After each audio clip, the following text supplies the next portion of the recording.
Good early evening. This is William Surf Rouse, and I welcome you to my new page, 36720 Quotes to Keep You Inspired. This page is to endorse my upcoming book, 36720 Quotes to Wake You Up, written by me, William Surf Rouse, aka Rael. And every video that I make on this page, I hope that I inspire somebody to do better, to think about their actions before they do them, and hopefully prevent you from making some of the mistakes that I made, especially from the last 10 years of my life. The last 10 years of my life have been a testimony to keeping people on their mission to be a better version of themselves. And this story is one of those stories. I want to take you all back to 1983, 1984. I was 11 years old. I was in 6th grade. At this time of my life, my mother and father, going through what we call Reaganomics, were going through financial troubles. And at this time, those financial troubles took me out of a school known as Zion Lutheran, which was a private school, and a good school at that, and took me to a elementary school known as Dawes, which is on the southwest side of Chicago, in an area where just 25 years ago, prior to this, mind you, you couldn't even come over there if you were black, because you was guaranteed to get into a fight. Now, the relations, even though this was the 80s, was still a little bit crabbish, but people were opening up doors. And I had to give respect to my teacher, Miss Janda, white lady with an afro. But now that I realize what she was trying to do, I regret that I didn't really pay attention to be a good student, but it did benefit me, the things that I did learn. So here's the story. My mother and father had to take me to a new school, take me out of the private school that I was used to, and I had to go on a school bus to get to the school.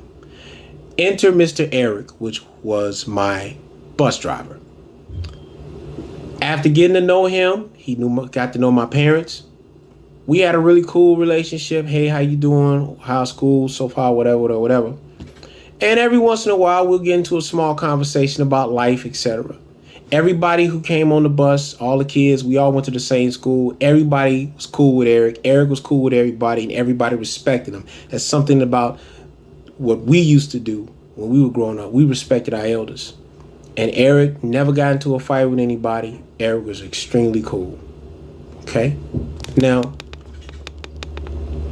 let me tell you all about a very important phrase that he said to me and how this haunts me to this day. And I hope that when I say this, it'll haunt you too, but not in a way where it scares you, but it scares you to get better. First semester, grades were Second semester, grades were almost didn't get Christmas gifts.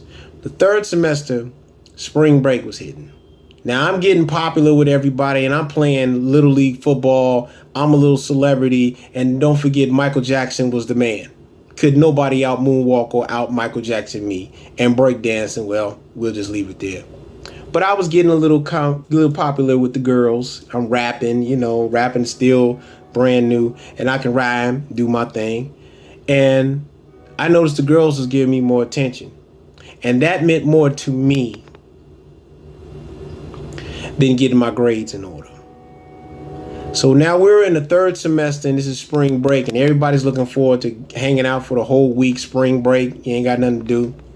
But I knew that when my mother and father saw my grades, I wasn't going to have no spring break.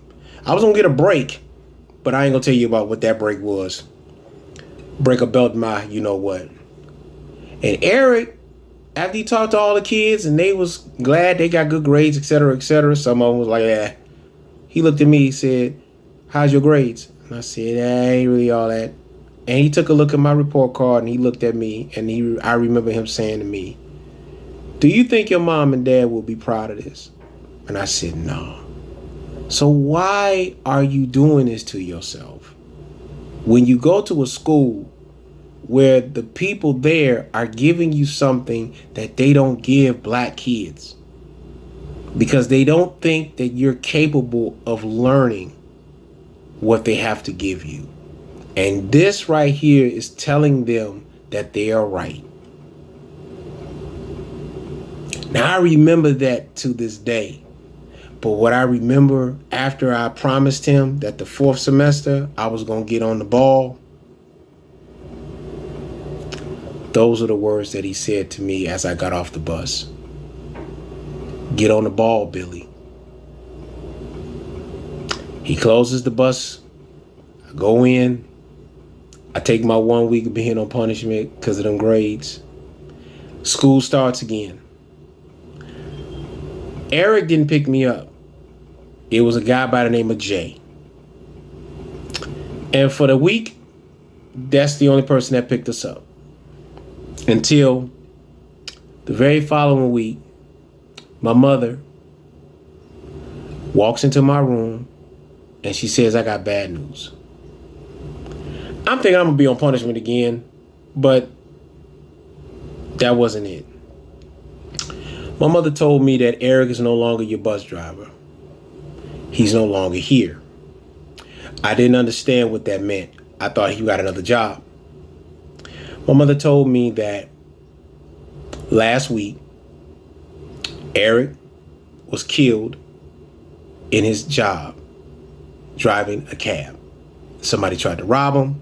They fought. He got shot in the head.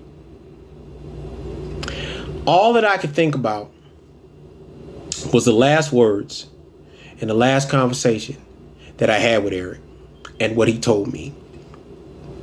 And as I broke down crying, it was almost like he was in that room saying those words to me. I never got my promise to show him that I actually did better the 4th quarter. I never got to tell him thank you. I never got a chance to say goodbye to him. But what I remember are those words, get on the ball. That's my message to everyone on this page. Get on the ball. You don't have time, because you never know a person that may influence you will be here one day and gone the next.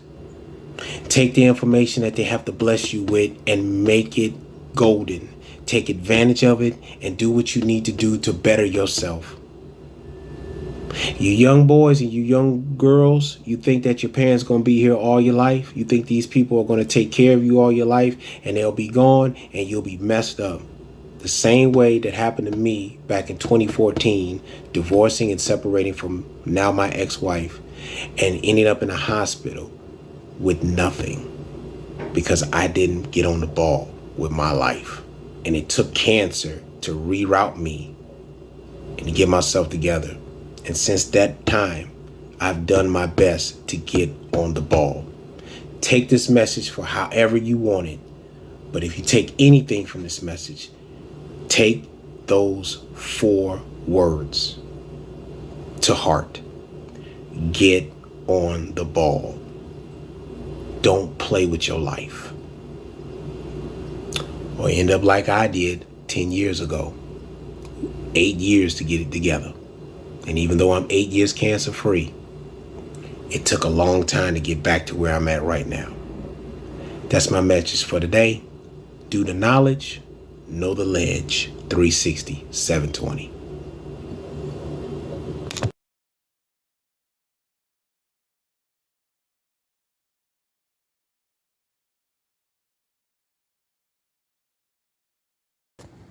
This book, 360, 720, Quotes to Wake You Up, written by William Surf Rouse, will be available soon. Please share and also like this video that you just watched. And please give us feedback and let us know what you thought about this video and how it may have inspired you or someone you know to move forward in their destiny, as I like to call the journey. See you next time.